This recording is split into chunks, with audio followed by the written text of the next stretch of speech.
Hello student, last video में हम लोगों ने सीखा था कि हमारे पास जो है रिलेशन ऑन अ सेट में, ठीक है, कितने टाइप्स ऑफ जो है रिलेशन निकलते हैं, जिसमें हम लोगों ने सीखा था कि there is identity relation, universal relation, ठीक है। इसके अलावा हम लोगों ने सीखा था एम्प्टी रिलेशन। अब हम लोग देखने वाले हैं कि रिलेशन ऑन अ सेट जब हम लोग देखते हैं, ठीक है, रिलेशन ऑन अ सेट ए जब हम लोग देखते हैं तो वहाँ पे कुछ और टाइप्स ऑफ रिलेशन मिलके आते हैं, ठीक है, जिन तीन रिलेशन के ऊपर, ठीक है, जिसमें सबसे पहला हमारा आता है क्या, रिफ्लेक्सिव, ठीक है। तो आज की वीडियो में हम लोग सीखेंगे रिफ्लेक्सिव रिलेशन क्या होते हैं, ठीक है, रिफ्लेक्सिव रिलेशन क्या होते हैं। दूसरा हमारे पास आता है सिमेट्रिक, ठीक है, तो हम लोग सीखेंगे सिमेट्रिक रिलेशन क्या होता है। तीसरा हम लोग देखेंगे क्या, ट्रांसटिव, ठीक है, यहाँ पे हम लोग सीखेंगे ट्रांसटिव रिलेशन क्या होता है। फिर उसके बाद हम लोग देखेंगे इक्विवेलेंस रिलेशन, ठीक है। ये सभी रिलेशन ऑन अ सेट में हम लोग जो है रीड करते हैं, ठीक है। ए टू बी में रीड नहीं करेंगे, रिलेशन ऑन अ सेट मतलब ए क्रॉस ए में जब हम लोग जो है कार्टेशियन प्रोडक्ट निकालते हैं तो वहाँ से हमारे ऑर्डर पेयर सेलेक्ट होकर आते हैं। अब वो ऑर्डर पेयर हो सकता है कुछ टर्म्स एंड कंडीशंस को फॉलो कर रहे हो, जिसके बिहाफ पे हम लोगों ने इनका क्लासिफिकेशन किया है रिफ्लेक्सिव, सिमेट्रिक, ट्रांसटिव और इक्विवेलेंस में, ठीक है। सो अब हम लोग डिस्कस करने जा रहे हैं क्या कि रिफ्लेक्सिव रिलेशन क्या होता है, ठीक है।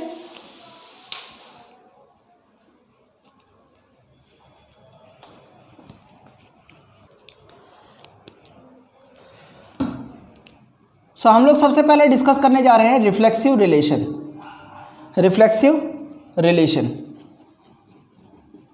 ठीक है। इसको देखते हैं। इसकी डेफिनेशन है a relation on a set A is said to B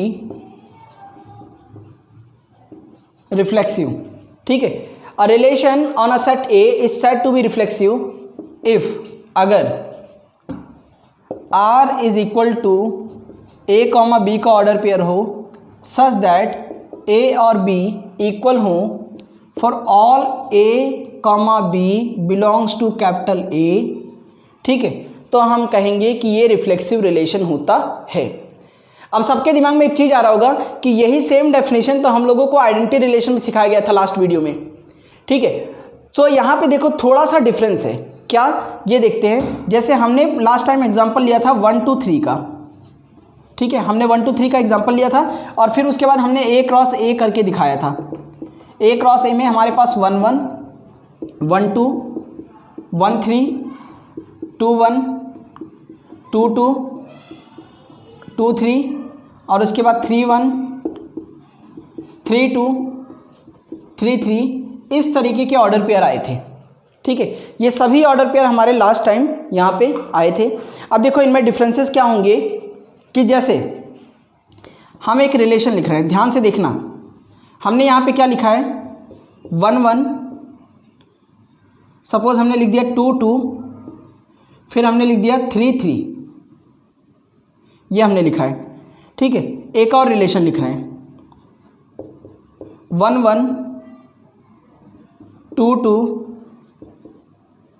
3 3 1 2 1 3।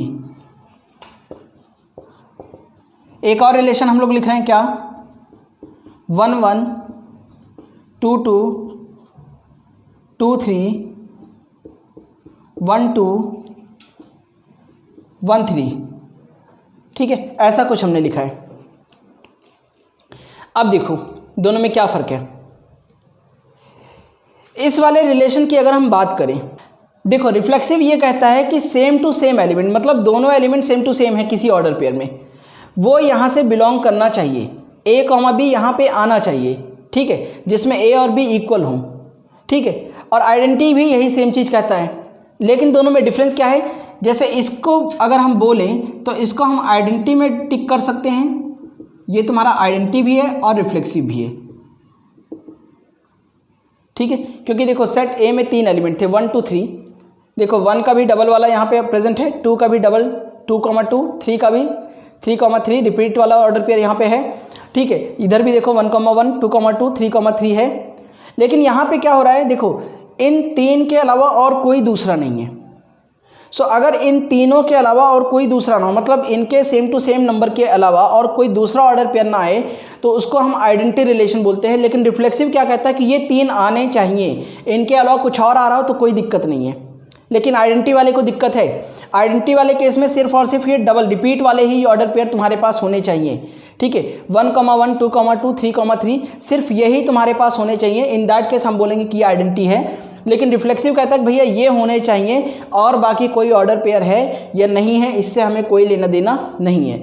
तो ये ऑर्डर पेयर जो लिखा हुआ, ये पहला जो रिलेशन लिखा गया है, इसमें ध्यान दोगे तो ये आइडेंटिटी की भी कंडीशन को फुलफिल कर रहा है और रिफ्लेक्सिव की भी कंडीशन को फुलफिल कर रहा है। लेकिन अगर हम सेकेंड वाले पे जाएँ तो आइडेंटिटी के केस में हम क्या देखेंगे कि ये फुलफिल नहीं कर रहा है। क्यों? क्योंकि 1, 1, 2, 2, 3, 3 के अलावा और भी दूसरे ऑर्डर पेयर आ रहे हैं, जबकि आइडेंटिटी कहता है कि हमें सिर्फ अपने वाले भाई चाहिए, मतलब 1,1, 2,2, 3,3 ही चाहिए, ठीक है। मतलब जो भी सेट ए में एलिमेंट लिखे गए हैं सिर्फ उन्हीं का डबल वाला पेयर वाला जो है हमें ऑर्डर पेयर यहाँ पे प्रेजेंट होना चाहिए और कोई नहीं चाहिए। लेकिन रिफ्लेक्सिव कहता है कि भैया हमको डबल रिपीट वाले जो है ऑर्डर पेयर वाले, इस तरीके से रिपीट करने वाले जितने भी जो है तुम्हारे पास हैं, जैसे 1,1, 2,2, 3,3 ये होने चाहिए। बाकी हैं या नहीं है उससे हमें कोई लेना देना नहीं है। इसका मतलब कि इसके बारे में अगर बात किया जाए तो ये तुम्हारा रिफ्लेक्सिव होगा। अब आते हैं थर्ड पर। देखो सेट ए में एलिमेंट लिखे गए हैं 3, दैट इज़ 1, 2, 3। यहाँ पे लेकिन 1, 1, 2, 2, 3, 3 तो है ही नहीं। इसका मतलब कि ना तो ये आइडेंटिटी की कंडीशन को फॉलो कर रहा है, ठीक है, ना तो ये आइडेंटिटी की कंडीशन को फॉलो कर रहा है और ना रिफ्लेक्सिव की, ठीक है। अब रिफ्लेक्सिव ने तुम्हें एक थोड़ी सी रियायत दे दी कि भैया जो है इनके अलावा और कोई एलिमेंट हो तो कोई दिक्कत नहीं हमें। इसका मतलब ये थोड़ी कि तीसरा वाला पेयर गायब कर दूं, ठीक है। सो 1,1, 2,2 के अलावा 3,3 को भी होना चाहिए था, लेकिन है नहीं, इसलिए ये तुम्हारा यहाँ पे जो है क्रॉस होगा, ये रिफ्लेक्सिव नहीं होगा, ठीक है। सो ये वाला जो थर्ड रिलेशन है वो ना तो तुम्हारा आइडेंटिटी है ना रिफ्लेक्सिव है, ठीक है। तो तुमने यहाँ क्या सीखा कि जितने भी आइडेंटिटी रिलेशन होते हैं उनको तुम रिफ्लेक्सिव बोल सकते हो, ठीक है। Every identity relation is a reflexive relation, but every reflexive relation is not a identity relation, ठीक है। क्यों? क्योंकि आइडेंटिटी रिलेशन में ये सिर्फ डिमांड रहती है कि भाई हमको सिर्फ रिपीट करने वाले ऑर्डर पेयर चाहिए, जबकि रिफ्लेक्सिव कहता है कि उनके अलावा कोई और भी प्रेजेंट है तो हमें कोई दुख नहीं है, ठीक है। तो ये हो गया दोनों के बीच में डिफरेंस, ठीक है। तो इस डेफिनेशन में यहाँ ध्यान रखना, ठीक है। A comma B such that, मतलब ए कॉमा बी का ऑर्डर पेयर होना चाहिए such that A is equal to B for all A comma B belongs to A, ठीक है। बाकी के बारे में ये नहीं पूछ रहा है, ठीक है। रिपीट करने वाला ऑर्डर पेयर मतलब जिसमें जो है एलिमेंट्स रिपीट कर रहे हैं, ठीक है, वो ऑर्डर पेयर होना चाहिए, बाकी हो चाहे ना हो, तब हम कहेंगे कि ये रिफ्लेक्सिव है। और अगर सिर्फ वही हैं 1, 1, 2, 2, 3, 3 तो हम चाहे तो उसको रिफ्लेक्सिव बोलें या उसको हम जो है आइडेंटिटी बोलें, दोनों का मतलब सेम टू सेम है। क्लियर? तो ये सभी को समझ में आ गया होगा, ठीक है। तो यहाँ पे R1 जो R2 हैं ये तुम्हारे दोनों रिफ्लेक्सिव के केस हैं, लेकिन R3 तुम्हारा रिफ्लेक्सिव का केस नहीं है। क्लियर? सो दूसरा हमारे पास जो रिलेशन है वो है सिमेट्रिक रिलेशन। अब हम लोग देख रहे हैं क्या? सिमेट्रिक रिलेशन, ठीक है। सिमेट्रिक रिलेशन हम क्या देख रहे हैं यहाँ पे? अ relation is said to be symmetric कब? if for every a comma b belongs to R there is b comma a belongs to R होना चाहिए for all a comma b belongs to capital A। अब इसका मतलब क्या होता है ये समझते हैं, ठीक है। सेम वही लेते हैं जैसे हमने लिखा क्या 1, 2, 3। अब देखो तुम्हारे पास कार्टेशियन प्रोडक्ट पहले से लिखा हुआ है, उसको वहाँ से देख लो। हम यहाँ पे एक रिलेशन लिख रहे हैं, जैसे सपोज हमने लिखा 1, 2, फिर हम लिख रहे हैं 2, 1, ठीक है। फिर हम R2 लिख रहे हैं एक 1, 1, 2, 2 उसके बाद R3 1, 1, 2, 2, 3, 3, ठीक है। अब ध्यान देना, ये कहता है कि जो भी ऑर्डर पेयर मतलब A कॉमा B अगर इस ऑर्डर में प्रेजेंट है तुम्हारे रिलेशन में, तो उसका ठीक अपोजिट वाला केस, ठीक है, वो भी यहाँ दिखना चाहिए। जैसे देखो 1, 2 है, इसका अपोजिट क्या हो जाएगा 2, 1। देखो यहाँ दिख रहा है, इसका मतलब कि ये सिमेट्रिक है, ये सिमेट्रिक है। अब देखो 1 1 है, 1 1 का उल्टा अगर करते हो तो 1 1 ही रहता है, जो कि यहाँ पे ऑलरेडी लिखा हुआ है, क्योंकि देखो सेट में कोई भी एक एलिमेंट एक ही बार लिखा जाता है, 10 बार नहीं लिखा जाता, भले ही वो कितनी बार आ जाए। सो 1 1 का उल्टा 1 1 ही होता है और 2 2 का उल्टा 2 2 ही होता है। तो इसका मतलब ये भी तुम्हारा सिमेट्रिक की कंडीशंस को फॉलो कर रहा है। ठीक है, अच्छा ये दोनों ध्यान रखना, ये दोनों सिर्फ सिमेट्रिक हैं। ठीक है, अभी तक जितना तुमने डिस्कस किया है उस हिसाब से ये दोनों सिर्फ सिमेट्रिक हैं। ठीक है, फिर उसके बाद हम लोग आगे देखते हैं क्या, जैसे यहाँ पे थर्ड एग्जांपल है, ये तुम्हारा अगर ध्यान दोगे तो ये आइडेंटिटी की कंडीशन को फॉलो कर रहा है, रिफ्लेक्सिव की कंडीशन को भी फॉलो कर रहा है, और 1 1 का उल्टा 1 1, 2 2 का उल्टा 2 2, 3 3 का उल्टा 3 3 सभी यहाँ पे ऑलरेडी प्रेजेंट है। इसका मतलब सिमेट्री की भी कंडीशंस को फॉलो कर रहा है। ठीक है, तो ये ध्यान रखना है। इसका मतलब अगर कोई नंबर रिपीटिशन में जैसे 1 1 2 2 ये जो ऑर्डर पेयर होते हैं ये तुम्हारा रिफ्लेक्सिव की कंडीशन को भी फॉलो करते हैं, आइडेंटिटी को भी करते हैं और सिमेट्री को भी करते हैं। ठीक है, सो 1 2 लिखा है तो उसका उल्टा वहाँ पे होना चाहिए। सपोज यहाँ 2 3 लिखा होता तो इसका उल्टा 3 2 भी दिखना चाहिए था। अब जैसे एक रिलेशन हम लोग लिख रहे हैं क्या, R4, हमने लिखा 1 2 2 1, सपोज हमने लिख दिया 2 3। अब यहाँ पे ध्यान दो, इन दोनों के केस तो देखो एक दूसरे के रेसिप्रोकल मतलब उल्टे ऐसे दिख रहे हैं। ठीक है, 1 2 2 1 ऐसे तुम्हें उल्टा दिख रहा है, लेकिन 2 3 का रिवर्स अगर देखा जाए तो वो तुम्हारा 3 2 होना चाहिए था, जो कि यहाँ दिख नहीं रहा है। इसका मतलब कि फॉर दिस रीज़न ये जो है सिमेट्रिक नहीं होगा। ठीक है, ये नहीं कि एक जहाँ पे सेट मिल गया हमें ऐसा कि 1 2 2 1 है तो चलो ठीक है इसकी वजह से सिमेट्रिक बोल देते हैं। अगर एक भी एलिमेंट ऐसा या एक भी ऑर्डर पेयर ऐसा दिख रहा है, ठीक है, कि जिसका इन्वर्स टाइप का यहाँ पे जो है प्रेजेंट नहीं है, तो हम कहेंगे कि ये सिमेट्रिक नहीं है। ठीक है, ये ध्यान रखना, क्योंकि यहाँ लिखा हुआ है देखो for all A, B belongs to A। ठीक है, so for every A, B belongs to R there is a B, A belongs to R होना चाहिए। इन दैट केस हम कहेंगे कि ये रिलेशन हमारा सिमेट्रिक है, अदरवाइज नहीं है। ठीक है, नेक्स्ट टाइप ऑफ जो हमारा रिलेशनशिप है उसको हम लोग बोलेंगे ट्रांजिटिव रिलेशन। ठीक है, क्या बोलेंगे, ट्रांजिटिव रिलेशन।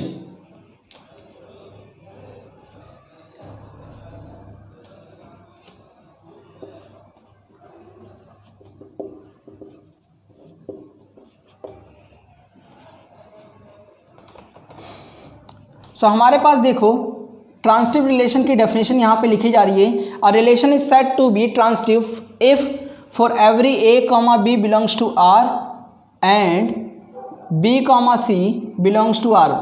ठीक है, तुम्हारे पास A, C belongs to R होना चाहिए। ठीक है, for every A, B, C belongs to capital A। मतलब समझो यहाँ पे तुम्हारे पास क्या होना चाहिए, तुम क्या देख रहे हो कि इस रिलेशन में A, B बिलोंग्स टू कर रहा है, मतलब ये यहाँ पे प्रेजेंट है, और जहाँ पे ये खत्म हो रहा है देखो B पे एंड कर रहा है, B से स्टार्ट होता हुआ दूसरा कोई ऑर्डर पेयर यहाँ दिखना चाहिए। ठीक है, और फिर अगर बीच वाले टर्म्स मतलब B को हटा दें तो साइड वाले जो तुम्हारे A और C हैं वो वाले ऑर्डर पेयर यहाँ दिखने चाहिए। ठीक है, अगर ऐसी कंडीशन है तभी हम कहेंगे कि ये तुम्हारा ट्रांजिटिव है, अदरवाइज नहीं है। जैसे हम लोग क्या लिख रहे हैं कि A के लिए ही हम लिख रहे हैं 1 2 3। ठीक है, कार्टेशियन प्रोडक्ट खुद कर लोगे। हमने एक रिलेशन लिखा जैसे 1 2, फिर 2 से स्टार्ट होता हुआ देखो हमने 1 लिख दिया, फिर 2 2 को कैंसिल कर दो, 1 1 भी यहाँ पे हमने प्रेजेंट करा दिया। अब ये तुम्हारा जो है ध्यान दोगे तो ये सिमेट्रिक भी होगा। ठीक है, क्योंकि 1 2 का उल्टा लिखा हुआ है, 1 1 का उल्टा खुद 1 1 होता है, और ये ट्रांजिटिव होगा इसके अलावा। ठीक है, क्यों, क्योंकि ये देखो 1 2 पे ख़त्म हुआ, 2 से स्टार्ट होता हुआ दूसरा ऑर्डर यहाँ है, और अगर बीच वाली टर्म को हम 2 मिनट के लिए हटा दें बचता है 1 1, वो भी यहाँ लिखा हुआ है, तो इस केस में हम बोलेंगे कि ये ट्रांजिटिव है।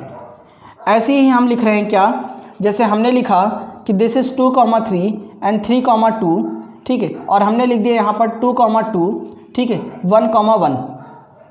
ठीक है, सो देखो 2 3 पे ख़त्म हुआ, 3 से स्टार्ट होता हुआ दूसरा दिख रहा है ऑर्डर पेयर, बीच वाले 3 को हटा दो, 2 2 यहाँ पे दिख रहा है, इसका मतलब ये ट्रांजिटिव है, ये ट्रांजिटिव है। अब बात करते हैं क्या ये सिमेट्रिक होगा, तो देखो 1 1 का उल्टा 1 1 होता है, 2 2 का उल्टा 2 2 होता है, 3 2 का उल्टा 2 3 है, तो इसका मतलब ये तुम्हारा सिमेट्रिक भी होगा। ठीक है, ये तुम्हारा सिमेट्रिक भी होगा। क्लियर? तो ट्रांजिटिव में कुछ ऐसा होना चाहिए। अगर हम लोग सपोज एक और रिलेशन लिखें, जैसे सपोज हमने लिखा कि this is 1 2, this one is 2 1 and there is 1 1, ठीक है। अब सपोज हम इधर लिख देते हैं 2,3 भी लिख देते हैं। अब देखो 2 2 कैंसिल हो गया, 1,1 यहाँ है, लेकिन देखो 1 2, और अगर हम इन दोनों का देखें तो 2 2 को हटा देते हैं तो 1,3 है, जो कि 1,3 यहाँ से बिलोंग नहीं कर रहा है। 1,3 तुम्हारा इस रिलेशन में नहीं आ रहा है, so it is not transitive. अगर एक भी जहाँ पे कंडीशन ऐसी मिल जाए कि जो तुम्हारी ट्रांजिटिव की कंडीशंस को फुलफिल नहीं कर रही है, तो हम कहेंगे कि ये ट्रांजिटिव नहीं है। क्लियर? देन हमारा जो नेक्स्ट होता है, ठीक है, टाइप, उसको हम बोलते हैं इक्विवेलेंस रिलेशन। क्या बोलेंगे? Equivalence relation. अगला जो हमारा टाइप है वो है इक्विवेलेंस रिलेशन। इक्विवेलेंस रिलेशन, ठीक है। एनी रिलेशन हम लिख रहे हैं यहाँ पे, any relation which is reflexive, जो रिफ्लेक्सिव भी हो, ठीक है, सिमेट्रिक भी हो, एंड ऑल्सो ट्रांजिटिव भी हो।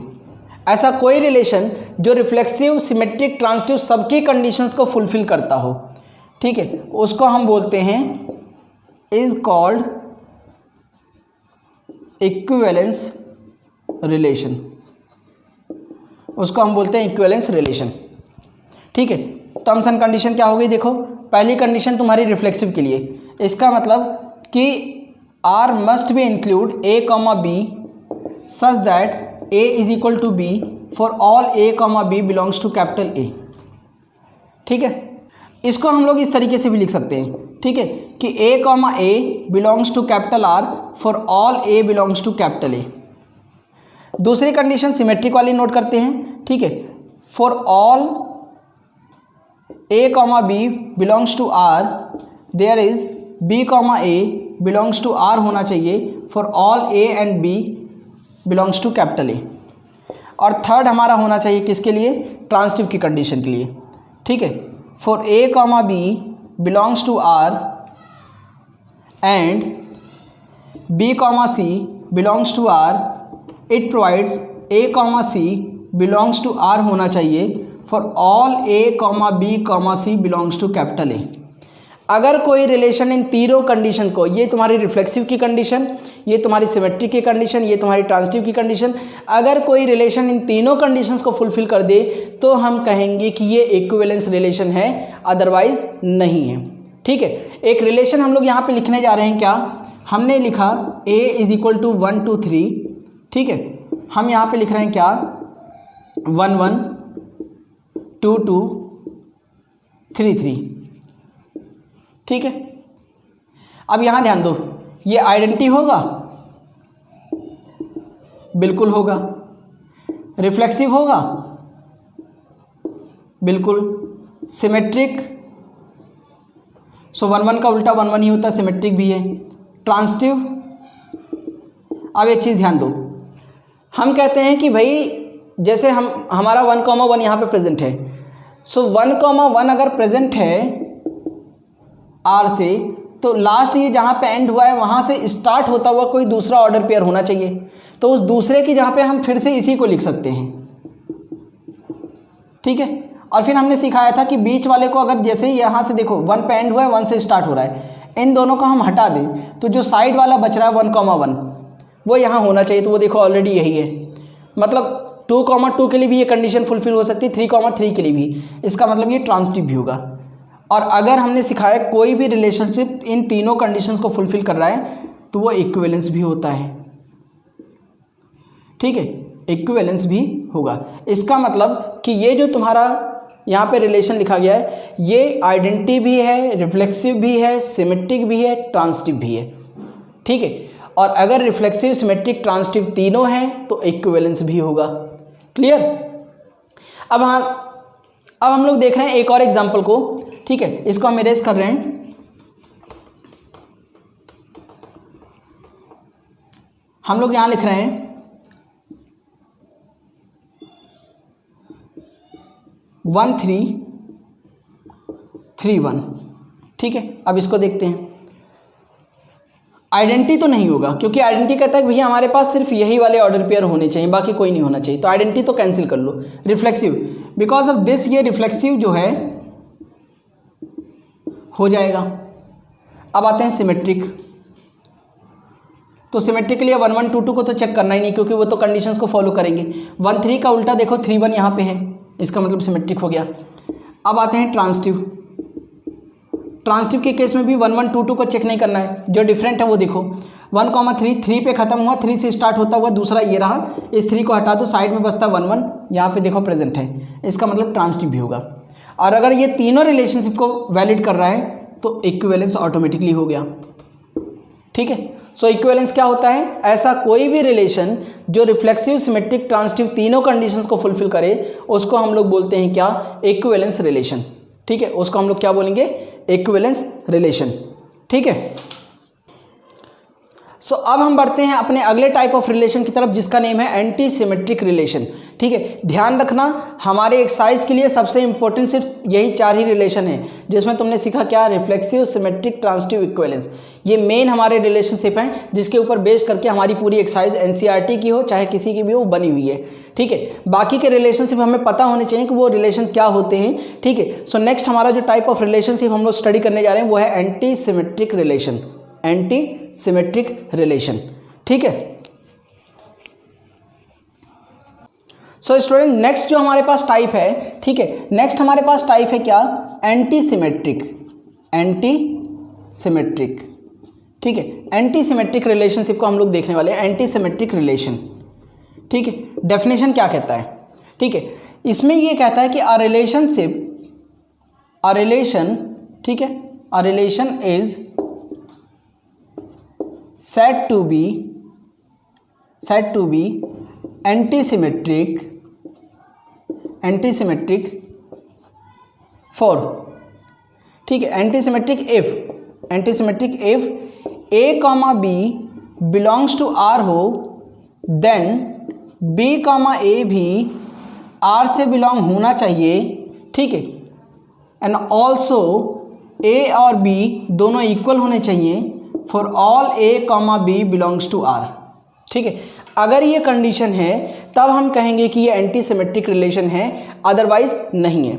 एक चीज़ ध्यान रखना कि एंटी सिमेट्रिक तुम्हारा सिमेट्रिक का जस्ट उल्टा होता है, ठीक है। और एक चीज़ ध्यान रखना, अगर a is equal to B A है तो ही ये कंडीशन अलाउड है। इसके अलावा दूसरी कंडीशन, अगर a not equal to b हो, ठीक है, a और b इक्वल ना हो, देन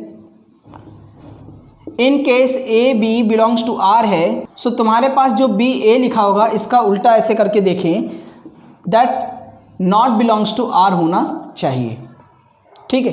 तभी हम इसको कहेंगे कि एंटी सिमेट्रिक है, अदरवाइज नहीं है, ठीक है। इसको समझने के लिए हम लोग कर सकते हैं क्या कि जैसे हम लोगों ने क्या किया है कि पिछला वाला हम लोगों ने एग्जाम्पल लिया था 1 2 3, 1 2 3, ठीक है। 1 2 3 के ऑर्डर पेयर हम लोग देखो क्लास 10th में तुमने प्रोबेबिलिटी में जो है डाइस वाले केस में सीखा होगा कि अगर हमें ऑर्डर पेयर लेने तो हम इस तरीके से, जैसे हमने एक डायग्राम बनाया, अब इसका ऑर्डर पेयर लेते हैं 1 1, ठीक है, और ये लिख रहे हैं 1 2 1 3, ठीक है, 2 1 2 2 2 3 3 1, ठीक है, 3 2 और 3 3, ठीक है।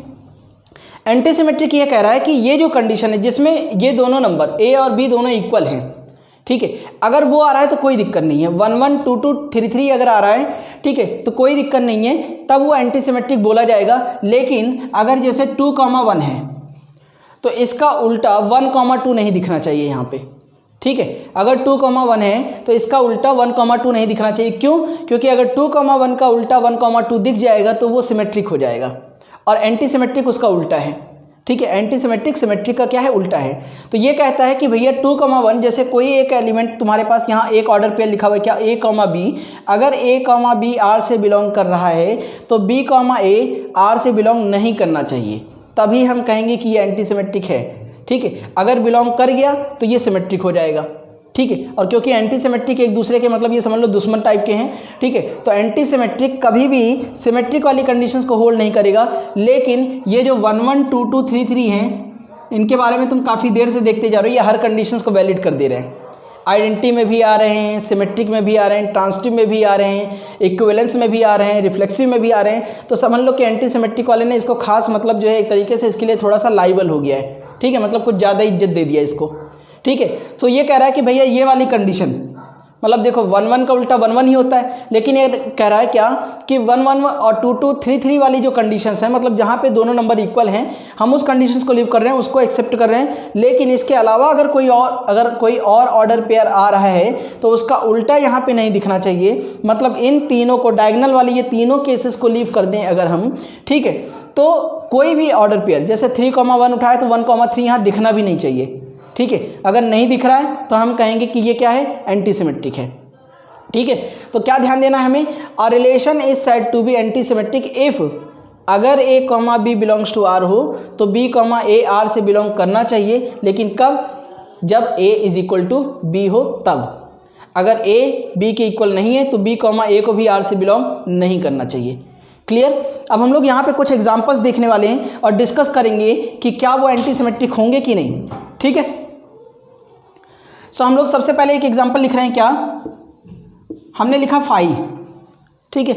अब ये बताओ कि फाई जो है एंटी सिमेट्रिक होगा कि नहीं, ठीक है। तो अब सबके दिमाग में आ रहा होगा कि फाई में कोई ऑर्डर पेयर लिया ही नहीं गया, तो हम लोग कैसे जो है देखें कि ये एंटी सिमेट्रिक है या नहीं है, ठीक है। सो एंटी सिमेट्रिक के केस में क्या हो जाएगा, देखो फाई ये कहता है कि अगर a, b r से बिलोंग करेगा देन b, a को r से बिलोंग करना चाहिए, ठीक है। मतलब अगर ये कंडीशन होल्ड कर रही है तो ये कंडीशन करनी चाहिए, ये कह रहा है तुम्हें कि अगर ऐसा हो रहा है तो ये होना चाहिए, ठीक है। लेकिन अगर वो हो ही नहीं रहा है तो उसके बारे में इसने कुछ नहीं बोला है, ठीक है।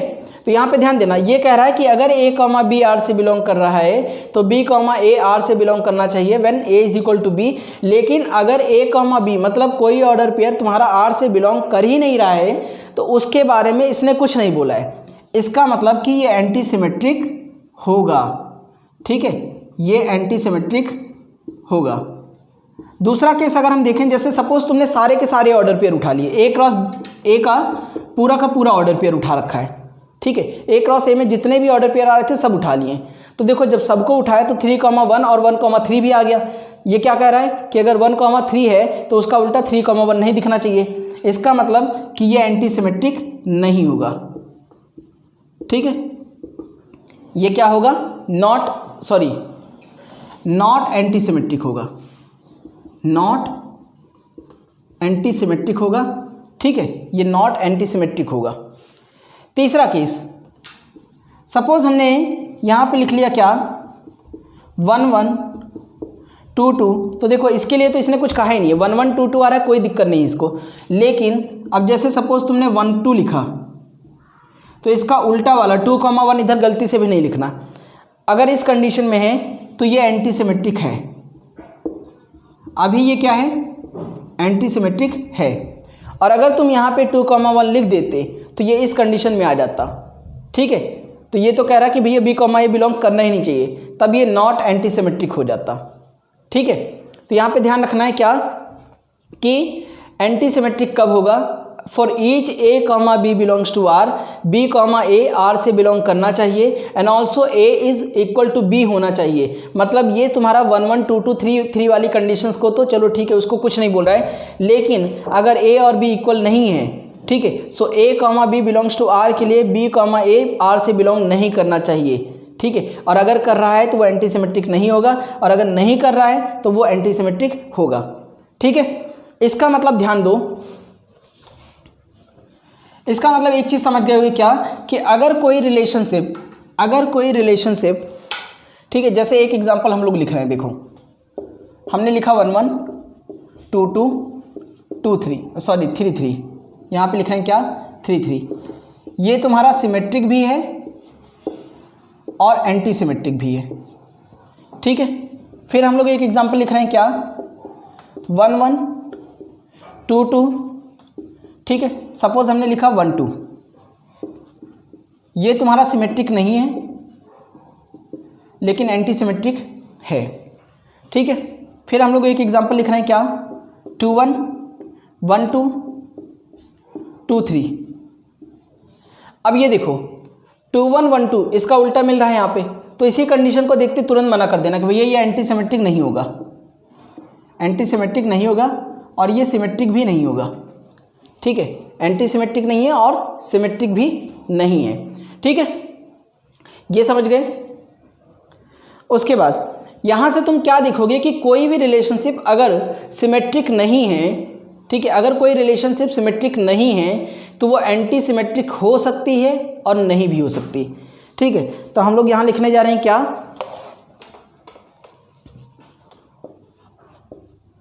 नॉट सिमेट्रिक जो रिलेशन होंगे, ठीक है, वो मे और may not be anti symmetric, may और may not be anti symmetric. So अब देखो, अब अगर तुम्हारे पास कोई रिलेशनशिप सिमेट्रिक है तो उसकी कंडीशन क्या हो सकती है। ठीक है, यहाँ से देखो एक एग्जांपल हम लोगों ने लिखा था कि अगर वो सिमेट्रिक है तो एंटी सिमेट्रिक भी है। ठीक है, इस केस में आया था। सपोज हम यहाँ पे एक और एग्जांपल लिखने जा रहे हैं, क्या, जैसे हमने लिखा क्या, 1 3 और 3 1। ठीक है, अब ये देखो ये तुम्हारा सिमेट्रिक है लेकिन एंटी सिमेट्रिक नहीं है। ठीक है, ये एंटी सिमेट्रिक नहीं है, क्यों, क्योंकि 1,3 का अपोजिट 3,1 यहाँ पे प्रेजेंट है। तो जो सिमेट्रिक होंगे, ठीक है, वो भी ध्यान रखना, जरूरी नहीं कि वो एंटी सिमेट्रिक हो ही जाए। ठीक है, तो कोई भी रिलेशनशिप हम लोग बहुत ध्यान से देखेंगे।